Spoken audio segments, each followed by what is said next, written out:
Hey folks, welcome to the channel. It's Rubidoux Creek Outdoors. Hey, it's a beautiful day here in lovely Fort Leonard Wood, Missouri.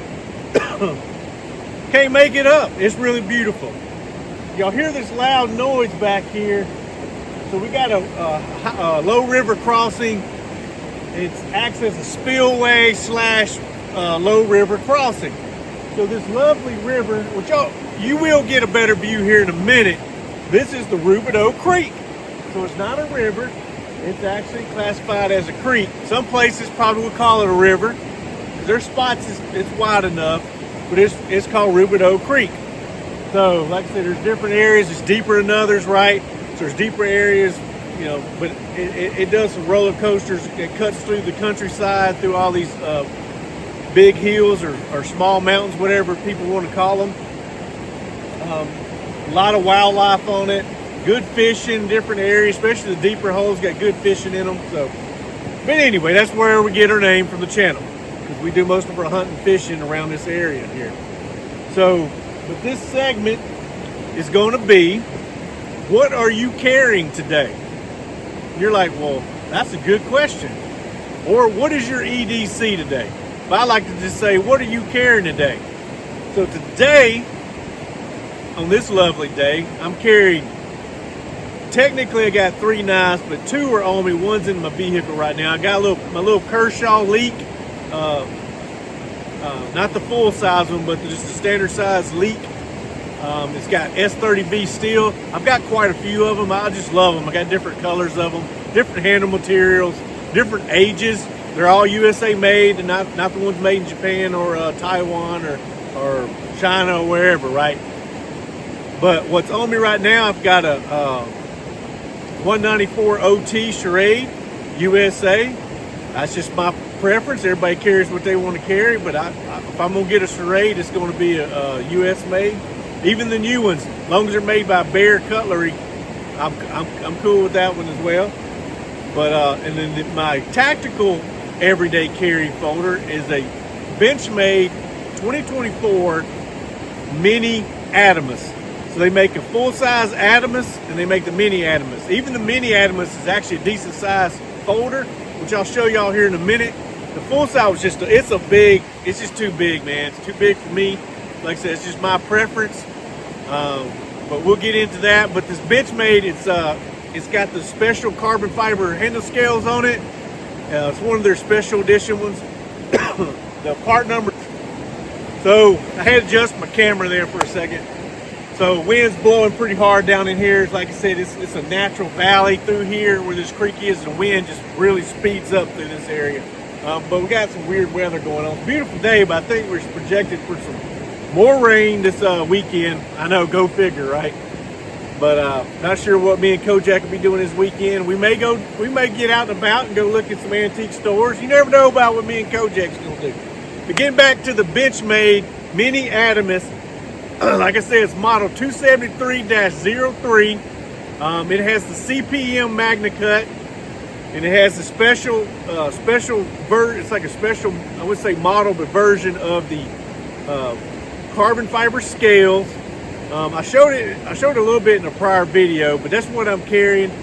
And yeah, it's just an awesome knife. Really, really well made knife. A little on the pricey side, but you know, y'all can go help yourself and look it up. I got a pretty good deal on it. Brand new. It's a 2024, so it's new old stock. Been in the store probably for about a year and a half, so hey, sometimes you gotta get them deals. And like I said, my old timer. Oh, I actually had 4 knives on me. I lied to y'all. Look right here. Got my little EDC. I told y'all I put them on every little SD Classics. I put them on every keychain. My wife's got one on there. Kojak's got one on there, one of his keys. He don't carry it to school. But that's it right here. Like I said, this is one of them. I have several of these 194s. Now this one I brought back to life. It looked pretty rough, and you really can't even tell it. But I have another one that was even rougher than that, and it has some battle scars on it as well. But this one's not too bad. It was rusted up, but it didn't have any real deep scarring on the blades, so that's kind of a plus. But my other one does. But this one you can't even really tell. I mean, it's in really great shape. And then I have one that's got the paperwork, original box, all that stuff. I keep it up. There's no sense in carrying that one. It don't make any sense when I've got two other ones I could carry. And then here's the Benchmade Adamus. It's right here, carbon fiber handle scales. I don't know if y'all can see right here, but Seabird design.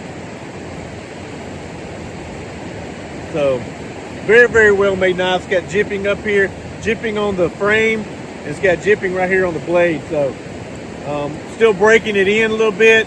I don't like loosening it. They have there's a little pivot screw right here. I don't like really messing with it too much. I may touch it a little bit and it will loosen up the blade. See how it wants to, when you get them a little bit loose, it will just fall down like that. But also just breaking it in. Like I said, this is my third time carrying this knife.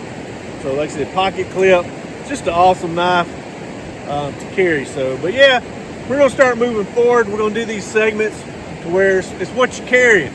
So I'll probably, if people that we meet throughout our adventures, I may hit them up and say, hey, what's today, sir? You know, if I feel like they're down to want to be on film, or if they don't want to see their face on film, I may ask them like, hey, what do you carry today? So especially if they're in there looking for they're looking at knives as well. So we'll see what happens.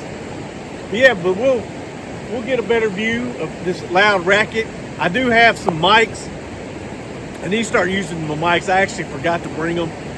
Y'all probably would be able to hear me a little bit better out here if I had my actual mic on, but hey, I can't remember everything. Had a busy day today. So, yes, I did have to go to work. This is my, there's a reason why I had to wear what we call civilian clothes. So that's what we had to wear. But I dress fairly springy, I guess you want to call it. So, but anywho, hey, I'm glad y'all tuned in. Please enjoy the view. Like I said, you're going to get a better view of this creek, and I really appreciate all the subscribers. I really appreciate all the positive comments. You know, of course, some people you can't really control what people want to say on comments, but guess what I can do? You can always block and delete. But here lately, I haven't really seen nothing crazy, so I'm actually pretty appreciative for that. So, oh, one last thing. So this is, I call it like my TED Talks.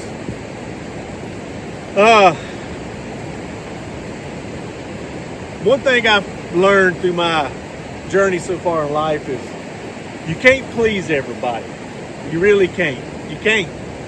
It's hard to, even your spouse, your kids, you just can't please them all the time. Co-workers, if you're in some kind of management or leadership position, your subordinates, you just can't do it.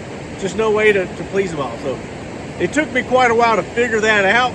Now I figured it out a while back, but I'm just bringing it up. I've always consistently have incidents where I have to express that. But like I said, you can't always. I should have brought my fishing pole. I just saw a fish jump in the water over here. Y'all didn't see it, but I did. Probably smallmouth. That's like squirrel. I just saw it in the corner of my eye over here. But like I said, you can't please everybody. And but what I want to leave y'all with is effective communication. So effective communication. Of course, you can Google it, whatever you want to do. I've wrote papers on effective communication. I've taught effective communication, and I know a lot about effective communication. Now, active listening, I have a hard time, dude. I'm supposed to be wearing hearing aids because I can't hear certain frequencies, and then some frequencies I hear just fine. But my wife says it's just selective hearing. I know y'all know what I'm talking about. Hey, I can't rule it out, but you know, I still blame it on my hearing aids. But either way, with effective communication, it's that engagement, that active listening. But one thing I've learned is everybody wants to text, and everybody wants to, even on emails, you have to be careful what you send out when you email somebody. You really want to email. I ain't talking about posting on social media and all that crap. That's a whole nother topic for another talk. But for right now, it's just active listening and effective communication. Mainly effective communication. It's just, if you got something really important to put out, it's best to just call them. Call them on the phone. If you got a problem with somebody, call them on the phone. If you got some detailed information that you got to, keep it going down the line, call them on the phone. It's just an advice. Call them on the phone. In certain circumstances, it's okay to text. It is what it is. It's like, hey, most times it's like, hey, if it's a little bit of small talk, that's fine. But if you got to write a paragraph, you probably just need to call them. Just call them, because sometimes, and it depends on who you're talking to or who you're chatting with. It really depends on that.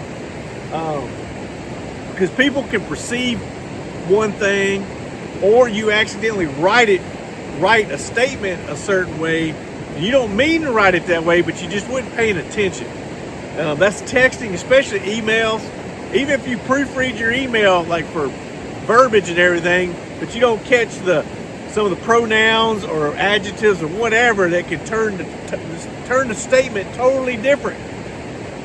Or action verb, it can do it totally different.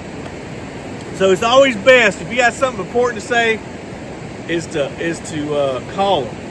Now, if you're trying to reach somebody and either they don't want to talk to you, or maybe they can't talk to you, or however over the phone, then you got to revert back to either texting or email, right? So I get it. I mean, it is what it is at the end of the day, but it's just life. But like I said, effective communication is key in most instances. Now, it just is what it is. But people, if you're trying to get a point across to somebody, it's just always important to do that. Just be the bigger person, or take the initiative to talk things out. If you got problems with somebody or whatever it is, say you're going to fire somebody. It's very, especially for a boss, it's very cowardly to fire somebody just through email. And it's happened. It's happened now, and it's happened in the past. It's call them. Either over the phone, talk to them, or go in person if you're going to fire them. You know what I mean? I know what I'm talking about. Some of y'all out there has maybe been fired by either text message or just email. I feel bad for the ones that that happened to, but fortunately, that's the world we live in. But like I said, that's me preaching on effective communication and active listening and stuff like that. But it's a lot more stuff that incorporates into effective communication. But I could do 2-hour TED talk on that one. But like I said, I'm gonna show y'all. Hope y'all enjoy the view. I'm definitely, next time I come out here and do this, I'm gonna have my mic on, so I ain't yelling so dang much, because it's loud. This water's super loud. It's usually not this loud when the water's going up under the drain pipes that follow under this drive here, this low water crossing. It's not as loud. But I wasn't expecting this. I ain't been down here in a while, so this part of the creek. But anywho, hey, please enjoy the view. And like I said, if you got any comments, you feel free to drop down in the comment section. If you had any problems with effective communication, or you agree, or whatever, feel free to write in there. I always like insight. I like different people's point of views, and I like their stories. I actually read their stories. Some people probably don't read comment stories, but I actually do, especially if they're interested. So about knives or whatever. But like I said, hey, y'all stay positive, stay motivated, stay vigilant in this crazy world. And I hope to see y'all next time. And be looking out for more videos and more content coming y'all's way. Okay? Hey, y'all take care.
y'all seen this one before. It's my little leak. Tip on this one ain't quite as pointy as, well, hold on, be back up real quick. So I thought I lost this one, y'all. I looked and looked and looked. This sucker was stuck up under my couch. But this is the OG leak right here. See the difference in the points? I mean, I can make it. I can grind it down a little bit. And I may down the road. I could bring that point down a little bit, but it's still sharp all the way out to the tip, so I'm not too worried about it. Just a defect. It does what I want to do. S30B steel is what's in these. This one needs to put it's still pretty sharp. This one's a little bit sharper. I use this thing, man. I cut it all kinds of stuff up. That's my OG. I thought I lost it, y'all. My wife found it. Pretty funny. Anyway, this is one of the knives I had. It was in my car. I took it out of my pocket earlier when y'all saw it, but yeah, that's the one I had up close. Of course, here's the one I cleaned up in a fairly way back video. It's Schrade 194 OT, solid knife. It's a carry, man. I'm gonna carry it. It is a pocket carry. Probably need to clean in there a little bit more, because I'm telling you, you wouldn't recognize how much pocket lint goes in there. But I put a little coat of wax on it. Need to put a little bit more on there. Like I said, this is high carbon steel. This stuff ain't stainless. So let's put a little bit on the blade. Like I said, you can get this wax over at the Whatnot channel if you want to get you some. If you don't want to get you none, that's fine too. Just know it is some awesome stuff for sure. So but yeah, I'm gonna leave that one alone for now. It's just, hey, it is what it is at this point. I'll let y'all think about that for a little while. But like I said, it's good stuff. A lot of people, I shipped out some today. So yeah, good EDC. A little 194 OT. And here's the one I was telling you about. Like I said, this is that special carbon fiber scales. It's good thick blade. Just giving y'all up close and personal. Y'all couldn't see it.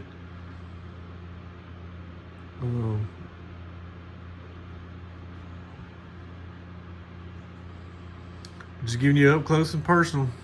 There it is right there. CPM Magna Cut, Siebert design. There's your jipping right here. It's a solid knife, y'all. Good thick spline, but it ain't like an overly obnoxious big carrier.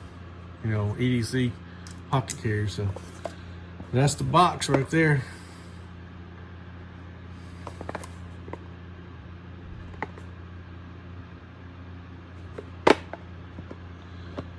Some of them I keep in a box. Some I keep in different things. I need to organize my knives a little bit better and put old USA knives with USA knives, and any kind of European or non-USA knives that I have, like Spain, Portugal, that kind of stuff. I need to put them in their own container just so I kind of have a little bit of unity. But yeah, awesome knife though, for sure.